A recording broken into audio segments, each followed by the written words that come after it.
Welcome to episode 172 of Think Big with Michael Zellner podcast, sponsored by Sleepy Z's Masonry.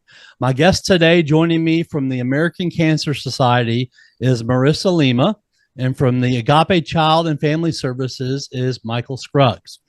Marissa's background started in alumni relations when she was at school at Virginia Tech. She did her graduate work at Wake Forest. She worked as a director of development for the University of Memphis, and started with the American Cancer Society in early 2023 as senior development manager. She has big responsibility there as she manages the breast cancer campaigns in the Mid-South. And Marissa and her husband also own a home inspection business here in the Memphis area called Integrity Home Solutions USA.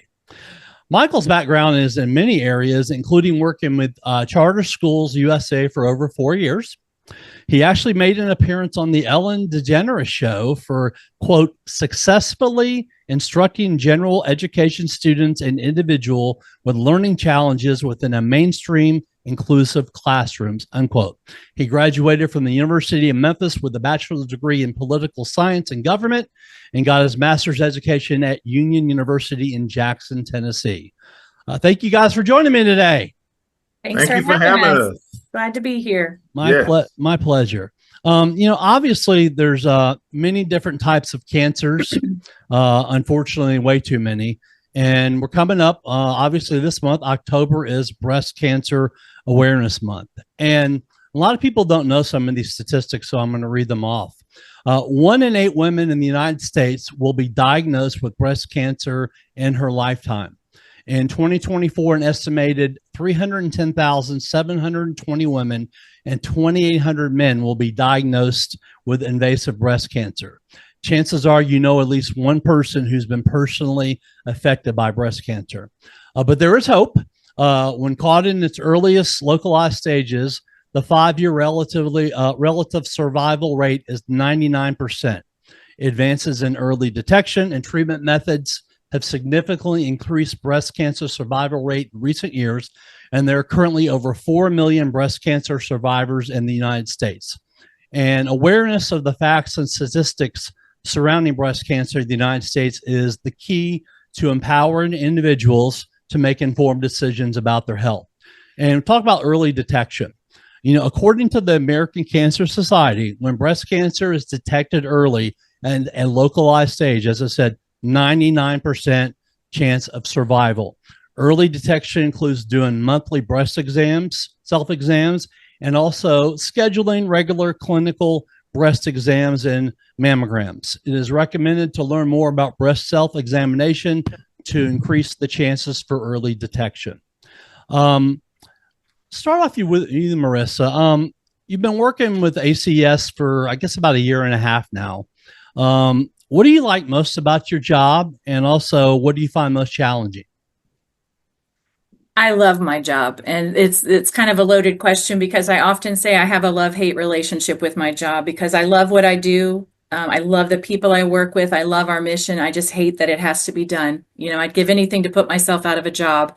So, right. So that what I love and what I hate are kind of all wrapped up into one big thing is that, this mission is so vitally important and it affects absolutely everyone. None of us are immune to a diagnosis of cancer, no matter what color you are, how much money you have, it doesn't matter. And so I love being a part of something that is so important and affects everyone. But I also hate that I have to be a part of it. I wish that we didn't have to have this job at all. So yeah, that's my love-hate relationship with it. So but it's the best job I have ever done and the hardest job I have ever done. Absolutely. You talk about it doesn't matter how much money you have. I don't remember what type of cancer he had, but Steve Jobs, had he's cancer. One of the examples I always use, the King of England. Yeah. And, it just doesn't matter. We're all susceptible to that diagnosis. I call it the great equalizer for that very reason. Right. And I believe he came here to Memphis for some type of treatment. He did. I believe correctly. He came for maybe one of the heart doctors here. When he was going through treatment. Yes, that's right. Yeah. So it doesn't matter, money or anything like that. I mean, I know that the late actor Steve McQueen, who passed away from cancer, I believe, in 1980.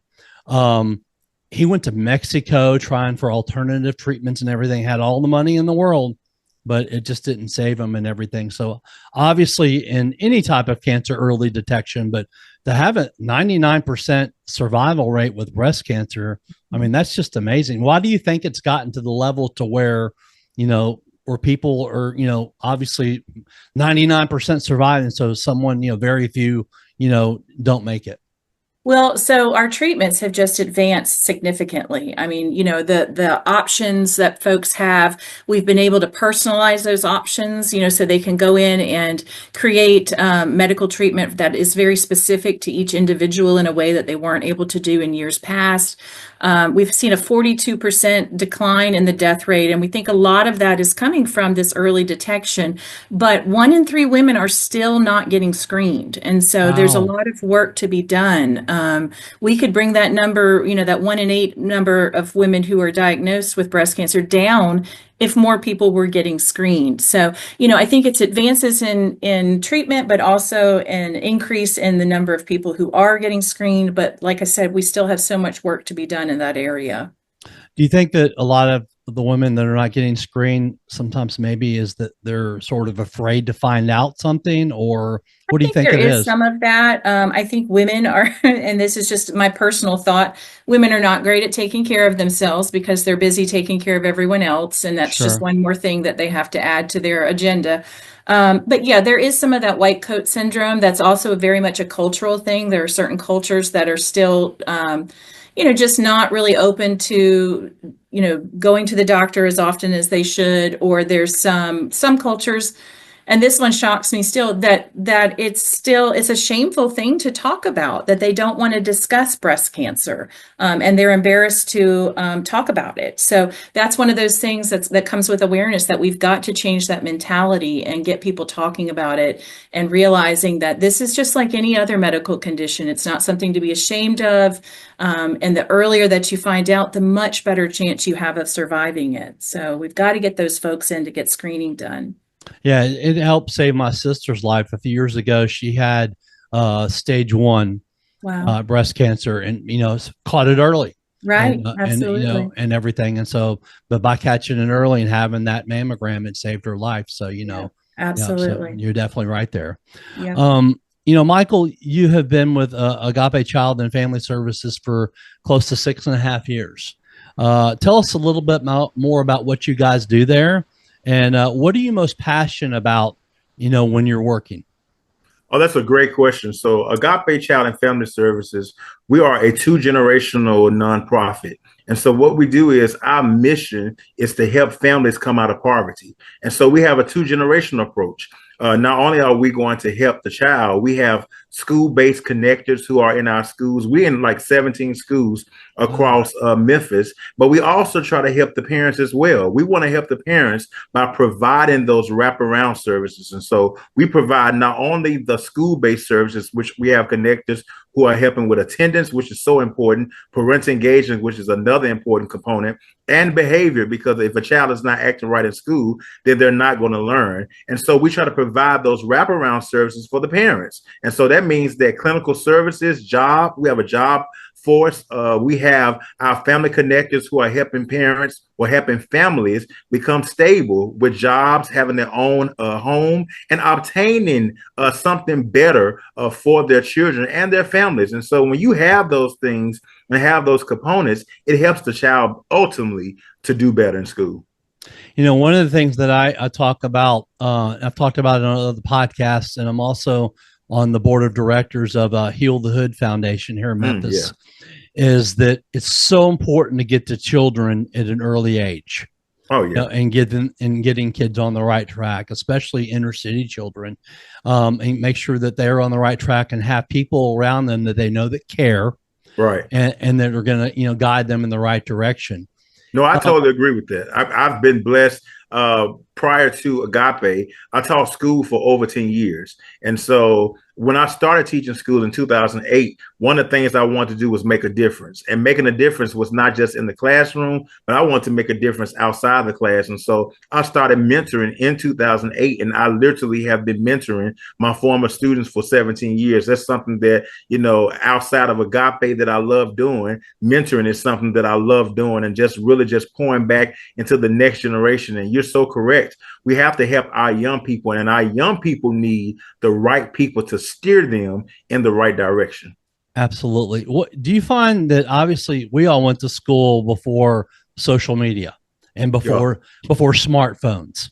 Oh. So life is so different now. And we live obviously in a completely different world where people are glued to their computers and their phones, almost 24/7 in some cases. Yeah. Have you found, was it more challenging teaching with kids with their phones? Because it sounds like you started teaching right about the time the smartphones came out in the late 2000s there. Oh, yeah. And keeping kids off the phone and keeping them focused. Well, they can have phones in my room, but, kids are smarter than us, so they have a way of sneaking the phone in, and you're not knowing it. And now I think it's a little bit more severe than it was before, because I haven't been in the classroom in 8 years. And so now it's a little bit more severe than ever, because everything is on the phone. And even, the social media and the telephone has even replaced family time. When the kids come home, the first thing we do is they're on the phone. They got their hands down, looking at the phone, they texting, they're on social media. So social media has really started raising our kids. And I love when I hear families say that when their kids get home, we have a no phone policy. We put the phones down and we go back to, and even when I do speaking engagements, I encourage people, let's go back to talking to our kids. Let's go back to having family conversations, having family dinners with no distractions. And even I grew up way before a cell phone, and you had to talk. And so we were forced to have conversations. And so I think social media has definitely, been the babysitter for our youth, and we have to change that. Yeah. And especially so many things, as you guys know, that are on social media with TikTok and different apps that are so negative. And so many kids, get brainwashed by so many things on there, and, and they believe everything, so many people believe everything that they go on there. And I'm just thinking back when you said we had to talk to people. Yeah, man, I remember one of the things that got me over what I call phonophobia was having to call a girl and ask out on a date and get through the dad. Yeah. And so that made a big difference back then. So, we're raised in a different culture than the kids are today. Get through the dad. That was the nervous piece of getting through the dad. And even making the phone call, because she was afraid if her father lived with her. I know I was afraid that her daddy was going to answer the phone. And I'm like, oh gosh, what is he going to say? And so it put that fear in you and respect. Yeah. And, I started that was before caller ID came around in I think 93. I have the memory of an elephant, which is a blessing and a curse. And before caller ID and before call return, you could just hang up the phone. Just hang up the phone. Exactly. But when call return happened, you're like, I got to go through with this, so I better be prepared. Yeah. But it's a different world for all of us, but obviously, especially for kids. And I think that's why, obviously, it is so important that we reach children at that younger age and get them on the right path. And to say, when you talked about not having phones in the class, we see today, there's obviously two thoughts to that. Where some people think the family, they need to have the phone in case of an emergency and all that kind of thing. But I'm the kind of person, when I go to a restaurant and there's a family sitting in a table of 4 and they're not talking, all of them are in their phone.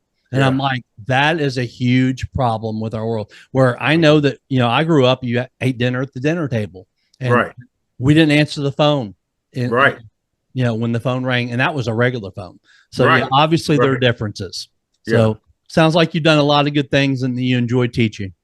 Oh yeah, I enjoyed the time that I taught. I not only did I teach, I was an administrator. I did everything. I started with Memphis City Schools, and worked at the Board of Education, and then went on to the Charter School Network. And then, of course, you talked about going on Ellen and everything. And before I was on Ellen, I was on Good Morning America. And Nice. News Channel 3 did a story on me. And then Good Morning America saw it. And I ended up going on Ellen and other national networks. And so and not for teaching, I was on there for mentoring. And Awesome. so, and they were more impressed with the fact that, I mentor my former students. And so just being blessed to even be on a national platform and even to partner now, for the past couple of years, I've been doing this with the American Cancer Society. It's just been a blessing, and even being at Agape, because I wanted to go to another company that really fueled my passion of helping families. And so it's for me, it's all about doing community work and just really helping people have a better life. Wonderful. The American Cancer Society, has, a three-pronged approach, which is discovery, patient support, and development. Marissa, please share with us why this approach works so well for you guys and what this approach has done to bring more awareness about cancer, not only when someone gets the diagnosis, but the follow-up, and from there, that path forward. Sure. Yeah. So, the American Cancer Society is often known for what we call discovery, or most people refer to as research. So that's where everybody knows ACS. But the other two prongs are equally as important, and that's patient support, which are all of the programs that we offer, and advocacy, which is, we are at every level of government, from local to federal, touching all kinds of legislation, trying to affect cancer access, care access, legislation involving things like smoking in public and that sort of thing. So it takes all three of those prongs to make up what we do. And like I said, we're known for research, but those patient programs that we do, things like right here in Memphis, we have a Hope Lodge. And so many people don't even know it exists. It's right there on Union Avenue, literally next door to Sun Studios. And people drive by it every day and don't even realize it's there. And it's an amazing, if you're familiar with the Ronald McDonald House, it's very much like that. It's a free lodging facility. Folks who need to come to Memphis for their cancer care can stay there completely free. And so, that is just an amazing patient resource that we offer that people don't know about. And so that it was just one of the many things. We have a program called Road to Recovery, where, especially in Memphis, transportation is a huge barrier to care. Right. And so one of the things that we do, and one of the things that we really need some volunteers for, is this Road to Recovery program, where we offer folks rides to their appointments. Because if you're doing chemo, missing an appointment is a difference between life or death. This is not just a simple appointment. It can make the difference in whether or not someone survives their cancer. So we need more volunteers for that. We had to shut it down during COVID, of course. And ever since we've come back from COVID, we've struggled to get enough drivers. We're filling about half of the requests that we have right now.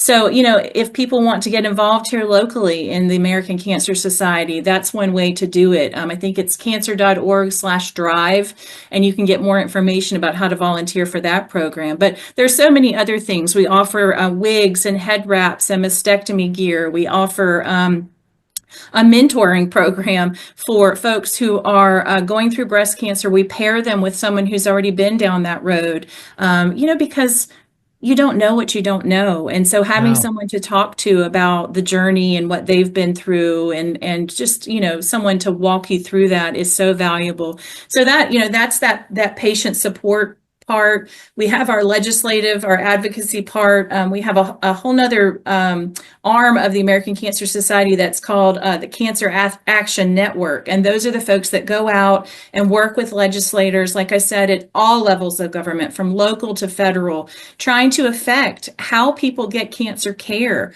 how to affect those laws that are out there that affect all of us, getting what we need in terms of cancer care and that sort of thing. So anyhow, yeah, so it's a three-prong approach, and all three are very important pieces to what we do. And then, of course, we fund it through our development arm, which is what I do. I'm in fundraising, and we do that through things like our walk that's coming up on October 19th at Shelby Farms Park. So that's a fundraising day. There are hundreds of teams who are out there right now raising money in various ways. And we come together on October 19th. It's kind of a culmination of all of that fundraising, and it's a day of fellowship and companionship and just celebration of all the good that we've been able to do to support this work to end breast cancer as we know it for everyone. So, do y'all have a mobile unit that's able to go around and, to different areas? We at ACS don't have one, but both Baptist and Methodist hospital systems, they both have mammogram mobiles that go. In fact, I was just at an event on Saturday, and both of them were there. So that's fantastic. They get out into the community, especially in those underserved areas, and get mammograms and screenings done for folks. Yeah. I have to go to a hematologist once a year because 6 years ago I got a blood clot in my leg and then 2 pulmonary embolisms in my lungs. Very lucky. If I had not gone to the doctor that day, I would have more than likely died. Wow. And so once a year I go to the hematologist just to make sure everything's fine. Thankfully, everything has been fine. I'm, it was October 2nd, 2018. Oh, wow. And the office is in one of the offices associated with Baptist Hospital out here on Walnut Road. And I totally had forgotten that his office was in I think it's in the cancer center office over there. And I remember walking in, this was a few weeks ago, and there was a big line at the reception desk. And, a lot of times you're like having to wait. Your first reaction is, oh God, look at the wait. And I had forgotten that I was walking into, a cancer area. And then all of a sudden, as I walked, got 2 people in front of me, and I looked into the waiting room and saw all these people that were in there that were there for cancer, not for what I was there for. And I was like, oh my God, you're so selfish. And of course, I didn't mean anything by it. It was just that, initial gut reaction, like, oh God, I'm going to be here forever kind of thing. And then I thought to myself, you know what? It doesn't matter how long you're here forever. You don't know how many of these people are going to be here for how long they're going to be here for whatever type of cancer. And I could look, and some of them look like they were pretty sick. So, but you just never know. You certainly puts things into perspective, doesn't it? Absolutely. It absolutely did for me that day. And I walked out there and, was very, very thankful that, obviously I was not one of them. But at the same time, felt very bad for all those people that I didn't even know. Yeah. Yeah. Yeah. I mean, and like I said, cancer care has come such a long way. And so, treatments are so much better than they used to be. But yeah, it's still a journey. It's still a rough go for folks. And, I have a similar situation. I have to see a hematologist, and I go to the West Cancer Center, and same sort of thing. You walk in, every time I walk in there, I realize just how fortunate I am that I am not there for that reason, but so grateful for the resources that we have here in Memphis. We have some fantastic cancer centers. West is fantastic. Baptist has a great center. Methodist. We really are very fortunate to have such good resources for our cancer patients here in the Memphis area. Yeah, obviously for both adults and children too here. Of course. Yeah. Well, yeah, of course, St. Jude with pediatric cancer, that goes without saying. Yeah. But absolutely. Sure. Yeah, definitely. Michael, you work in the Whitehaven area of Memphis, and what do you love most about the community and the people in the area that you work in, and and be able to affect their lives in a positive way? Oh, that's a great question. Whitehaven is such a rich community. I lived in Whitehaven, grew up in Whitehaven for a number of years, and so the people in Whitehaven are very passionate about their town, their community, their neighborhoods, and they want to see change. And so really leading the work in Whitehaven has been such a blessing, because I've been able to partner with so many great people in Whitehaven who want to see change. And when you have people who want to see change, it makes your job easier. So the Whitehaven community has a strong foundation and a strong base in Memphis. And I love just giving back to my community what it's given to me. Michael, I love you so much. You're amazing. I mean, What I do?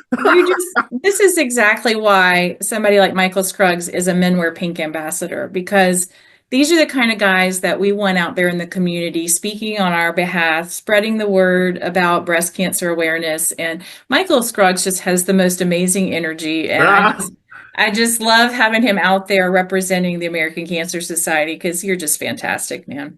No, I appreciate that, Marissa. Marissa has been awesome to work with. I've worked with Marissa for the past 2 years, and you can see her passion, her heart for the work that she's doing for the American Cancer Society. So it makes it easier when you can partner with someone who doesn't see it as a job, but they see it as a service. And she definitely sees this as a service, and she knows how to get the men. Now, if you can lead, if a woman can tell a bunch of men what to do, I mean, it says a lot. And believe me, she knows how to get us together every week, every week. And I love it. That's a definition of a strong leader. One of the things that I was taught when I was in college, I sold Cutco knives, kitchen knives. And, back when I sold, no one really knew what it was. Now it's a household name. Yeah. And one of the things that I was taught, number one, it brought me out of my shell, because I was a shy, quiet person. And you can't be shy and quiet when you're going into people's homes trying to sell them kitchen cutlery. And secondly, though, I was taught enthusiasm is contagious. And when you're enthusiastic about what you do and you're fired up about what you do, the people around you can't help but be and get enthusiastic too. Yeah. It makes a difference. It's like I said earlier, this is the hardest job I've ever done, but it's deeply, deeply personal to me. I've lost 6 family members to cancer. Wow. My dad's, pretty much his entire family was wiped out by cancer. And so my best friend is battling breast cancer right now. I mean, when I took this job, I knew it was going to be personal. Yeah. It is far more personal than I ever expected it to be. I am so deeply invested in this mission that, it means a lot to me. And I'm very proud of being able to do this job for the American Cancer Society. And you can't fake what you do.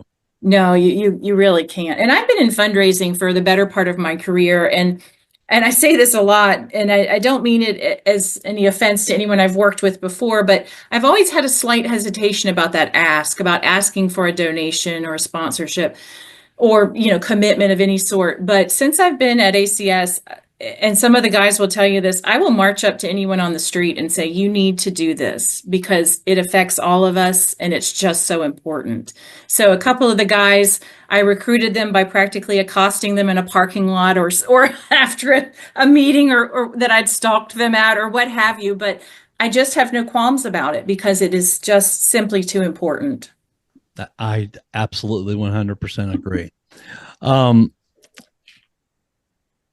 I want to talk about our sponsor, which happens to be the company that I have.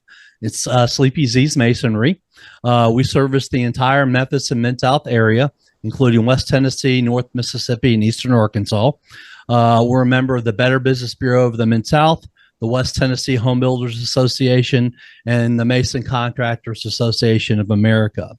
Whether you need brickwork, stone, cinder block, or concrete, Sleepy Z's Masonry can take care of all your needs, whether you just need one brick replaced, and we have done that for somebody, or you need your entire home built, whether it's stone, brick, or block, we can do that too. Sleepy Z's Masonry, where, quote, you'll rest easy with us on the job, unquote. When you talk about the Hope Lodge program, Marissa, having a free place for people to stay, similar, I guess, maybe to like was it the Ronald McDonald House? Yeah, similar idea. Mm-hmm. Yeah. And having that has to make all the difference in the world for people, that just would not be able to afford, the expenses of, everything. Absolutely. Yeah. When did that get developed? And tell us just a little bit more about it and what it means. So here locally, our Hope Lodge opened in 2010. It is a free lodging facility for anyone who needs to come to the Memphis area for their cancer care. Our average stay here at the Memphis Hope Lodge is about 11 nights, but folks stay for months at a time sometimes. And our calculations are that we've saved about $1 million just this year in lodging expenses for folks who needed to stay. So, it's one less thing they have to worry about. It's also a lot nicer than just a hotel because, we have living rooms, we have shared kitchens, everyone has a refrigerator and pantry space, freezer space. In the evenings, oftentimes we have groups that come in and serve dinner. So there's often a home cooked meal. We need more of that, though. That's another way that folks can get involved is the Hope Lodge needs folks to come in and serve dinner.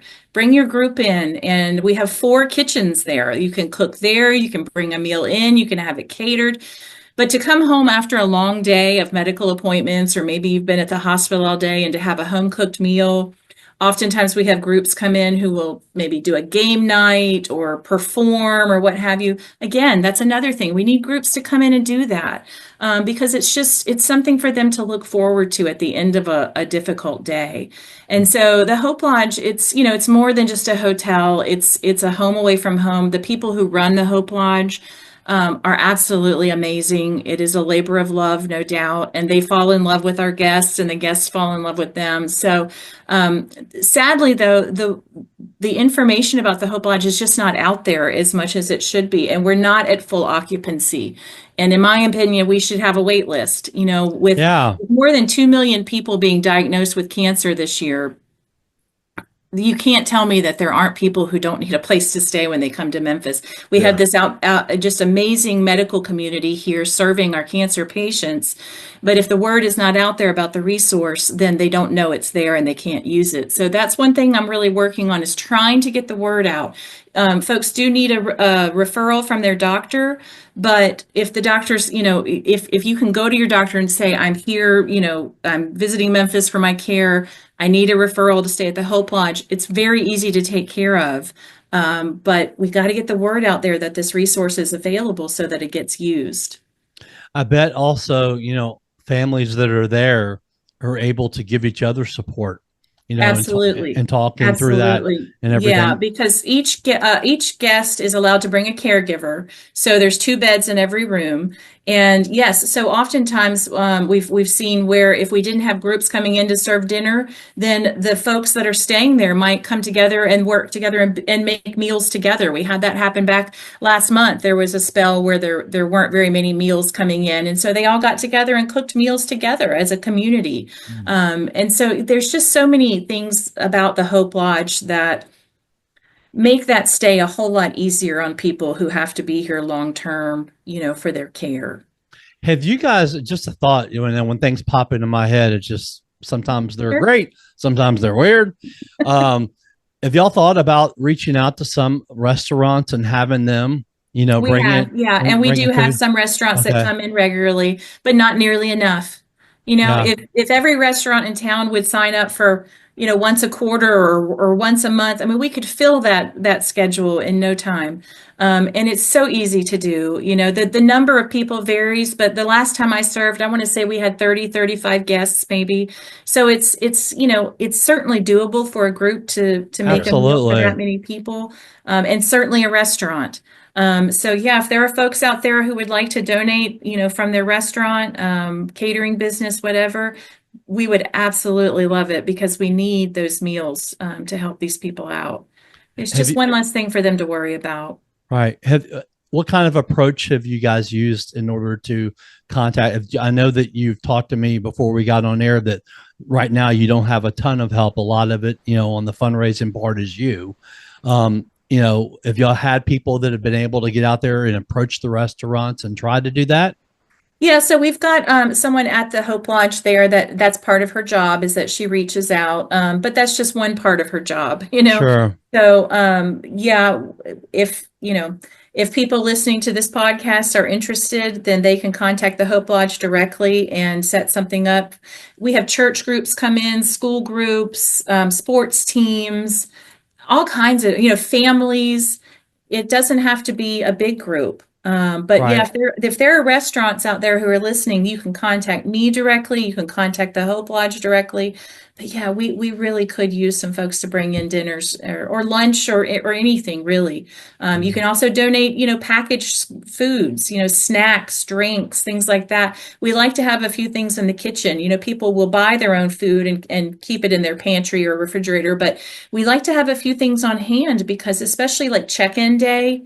People might have been in their appointments all day. They come check in at the end of the day. If they haven't had a chance to make it to the store yet, we want to have something on hand that they can fix and at least get through their first evening, or maybe have a meal available for them for that first evening. So there's all kinds of ways that people can help in that regard.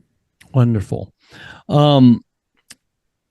Michael, I read that you are we talked about this, a motivational person, and obviously you've shown me already without me even asking you this, leadership skills, and also a really good public speaker.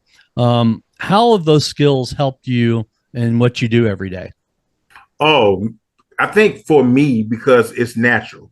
So what you see from me is just who I am. And so being able to bring my natural personality into the work that I'm doing has definitely been helpful. I grew up in Memphis, and so I know the Memphis community well. And so having those connections in the Memphis community and just really understanding where people are. I know how it is to be in poverty. I do understand that. And so being able to relate, but I also know how it is to come out of it as well. And so be able to tell that story of that. And so just being able to really utilize my natural personality, even in the work that I'm doing with the American Cancer Society, my friends will tell you that I literally send everybody a text message early on and say, hey, I need you to donate. This is for a worthy cause. I need you to do this. And I didn't stop until I got the donation. And I think the most beautiful thing for me, I would have to say, is seeing my former students donate. Now, I think when I look on my fundraising page and I see my former students, and not giving, every donation is big to me, whether you're giving $5, whether you're giving $250 or however much. But when I've seen some who have really given a nice amount, and I'm just like, wow. And so for them to give back, they believe in what I'm doing and they support the cause. And so I just think that's just been able to be relatable, honestly. Absolutely. A couple of, really important programs that you guys have, Marissa, you talked about the Road to Recovery program and the Reach to Recovery program, but you guys also have a 1-800 support line too. Share with us a little bit about that. Yeah, that is an outstanding resource. It's 1-800-227-2345. It's open 24 hours a day, 7 days a week. It's often a survivor who will answer the phone. And so whether it's 2:00 in the morning and you just can't sleep because your loved one has been diagnosed and you've got all kinds of questions, call that number. The other resource we have is cancer.org, which is our website. Another fantastic resource for information. Stop Googling. Go to the source. Go to cancer.org or go to our 1-800 number. Those people on the 1-800 number are trained to answer your questions, to help you through, those stressful nights when you can't sleep because you're worried about either yourself or your loved one. It's just, I know a lot of people who have called the number and really gotten a great deal of relief or information or what have you. It's such a fantastic resource. And sometimes it's hard to talk about this stuff to your family. Absolutely. Because you don't want to worry them more, or they don't have the answers either. This is an outside party that you can call who is knowledgeable, who has sometimes, like I said, if they're a survivor, they've been down this road before. And so it's somebody else that you can talk to. So I really encourage people to use that number. And aside from kind of the counseling aspect of it, where it's not supposed to be counseling, but, to talk to somebody, getting the right information, getting the accurate information about cancer statistics, cancer care. And that's why I say stop Googling, because we've all been there where you had a headache, you Googled headache, and the next thing you knew, you had some outrageous rare disease that you found on the internet. Stop doing that and get the right information from cancer.org or our 1-800 number. Definitely fantastic resources. Yeah, Googling stuff about things that are wrong with you or your pets. Never a good idea. Scare the heck out of you. Oh yeah. Yes. Yeah. So yeah, I Yeah, agree for with a that good choice. wholeheartedly. Michael, you said this quote, I'm so excited and honored to be an ambassador this year for the American Cancer Society Men Wear Pink campaign. I have the honor of joining in the fight with so many around the world to help beat this deadly disease. Make a donation to my campaign and let's beat this together.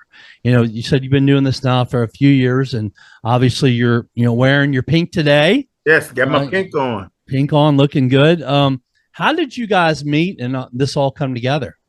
Oh, that's a great question. So before Marissa started, I think I want to say you started 2 years ago, if I'm not mistaken. Is this your third year, It's Michael? my third year. So Okay. I was doing it a year before. And so Marissa came on and literally reached out and asked, was I going to do it again? She sent an email and asked, was I going to do it again? Of course, she explained that the previous Elizabeth was the previous one and that she left. And then she asked, like, are you going to do it again? And I was like, of course. And I have to give credit to my cousin.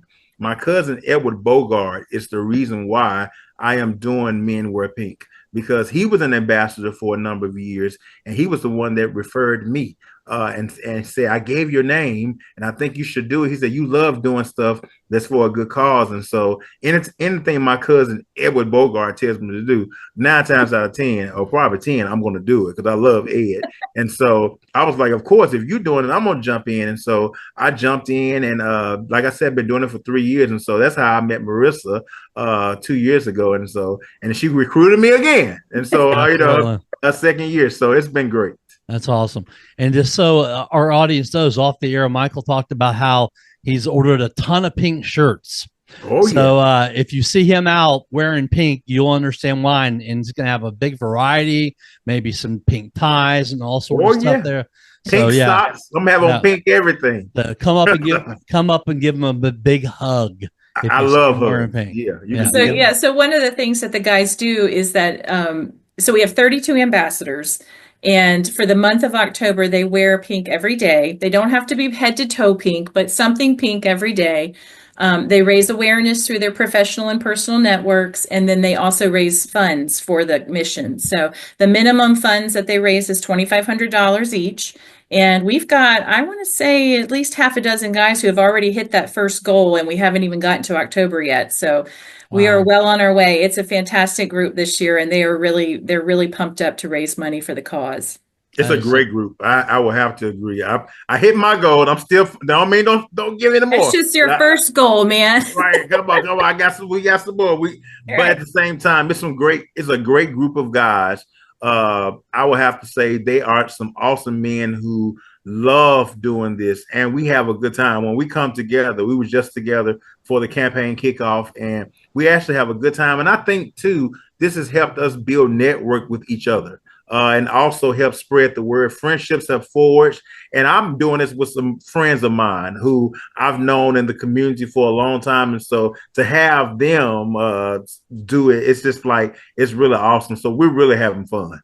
That's amazing. I love it. You talked about the big event, Marissa, coming up on October 19th. Tell us about it. You talked about Shelby Farms, and what are the goals that you guys have for the event and the community? Okay, yeah, sure. So on Saturday, October 19th, we will start at 9:30 that morning at Shelby Farms Park. We're right over by the Visitor Center, so I think most people know where that is. There's no way to miss us. There'll be a sea of pink out there that day. But we're really hoping that families will come out and join us this year. We've got a lot of things for kids this year. We've got a balloon twisty guy and face painting and stuff like that. So we open at 9:30. We'll have some vendors, some shopping, some things going on stage. At 10:30, there'll be a short program. We'll have a survivor speak and some performances and things like that. And then at 11 o'clock, we'll start walking together, and we'll walk around Hyde Lake. I think it's the path is, I think it's called the Baptist Promenade, actually. And it's about 2.3 miles, and we'll walk around the lake together. And it's a day of celebration. Like I said, we have hundreds of teams who are out there right now raising money for the mission. We all come together on that day. It's a culmination of all of that work to celebrate. We have a special tent just for survivors where they get to go and pamper a little bit. And it's just a really special day of community and fundraising. a lot of companionship. You see folks going into that survivor tent for the first time they've identified as survivors. At ACS, we consider anyone who's been diagnosed a survivor. Right. But that's a personal thing. Everybody feels a little differently about that. So I have seen people stand outside of the survivor tent and not quite know if they're supposed to go in. But the truth is, it's open to everyone who is a breast cancer survivor. If you've been diagnosed, you are a survivor. And one thing some people don't know about is that our metastatic breast cancer patients, they call themselves thrivers, which is another term, along the lines of survivor, which means that they are fighting constantly. So while there might not necessarily be a cure for that type of cancer, they are still in treatment and they are still fighting, and we consider them survivors, and many of them call themselves thrivers. So the tent is also open to thrivers of any sort like that. So it's just a really special day. I hope everyone will come out, make a morning of it, walk with us, do a little shopping, see some friends from the community. We're holding out for good weather. It rained on us last year. I've been told it rains every other year. So I'm totally holding out for that forecast. So it's just a fantastic day. And we really hope that the community will come out and join us and enjoy the day with us. It sounds like just an amazing event. And I'm going to be there. Fantastic. Yeah, it's open to everyone, and you can register. We do ask that people register, but it's free to register. The website is makingstrideswalk.org/MemphisTN, and you just go on there, register for free. You can register as a team or an individual. And I'm glad, Michael, you're going to come out. Are you bringing a team? I will be there. Yeah. Now I hope the team follows me, but I will be there. I'm excited about it. And Michael Zellner, you're going to be there too, right? I'm going to come out and then walk and listen. And I would love to, be there and do that. I have been walking on my treadmill every night for the last 8 weeks. And so being able to walk around a lake and not having to stare ahead at a TV will be a nice experience for me. But just so you know, we will have a golf cart. If you run out of steam, we can pick you up on the way. I never run out of steam. I never ran out of steam. How can people find you guys on social media, Marissa? So we are on Instagram, Facebook, LinkedIn. Our hashtag is hashtag Memphis Strides. Like I said, the website is makingstrideswalk.org/MemphisTN. We also have a website for our Men Wear Pink campaign. That one is menwearpink.org/MemphisTN. You can go on there. You can see a whole gallery of all the guys. So you can see Michael Scruggs. Click on their picture and it will take you directly to their personal fundraising site. So you can support each of the guys individually through that. You can see some of the guys are really knocking it out of the park already. I think John Paul Davis is at 17,000 already, I think. So Go on there, donate to your favorite guys campaign, or go on the Strides website, get registered, and come join us on October 19th. That's awesome. If they can't make it, can they still just donate if they're able to make? Absolutely. Yeah. If you go to that Making Strides website, there are ways to donate. You can donate just directly to the cause. You can donate to a team. Those are listed on there if you have a friend who might already be on a team or so forth. So absolutely, they can do that online. And people understand, obviously, times are tough, but everybody has, even if you donate $1, $5, $10, $20 or more, every little bit counts, and you never know. So whatever somebody has to donate, even if it's just, $5, it's going to help out. Let me say there too, Michael, because one thing that I'm very proud of at ACS is that we commit 81 cents on every dollar directly to the mission, which is so much higher than many organizations that are doing this kind of thing. So it really does make a difference. If you can donate $5 and we're donating, or we're, putting 81 cents of each of those dollars to the mission, that's huge. So no amount is too small. Seriously, we appreciate every donation that comes in. Wonderful.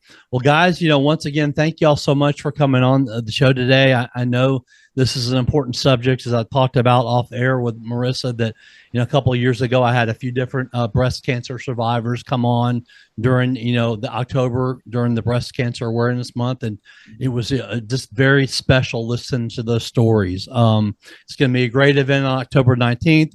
Have all the website information. And if anybody has any questions, Do they have you have a phone number that somebody can call if they just want to call now? If you go on the website, my phone number is there. It is 901-312-1102. Awesome. But you can find it on the website as well. Awesome. The guys, thanks so much again for coming on today. It's going to be a great event in a few weeks. Thanks so much for having us. My pleasure.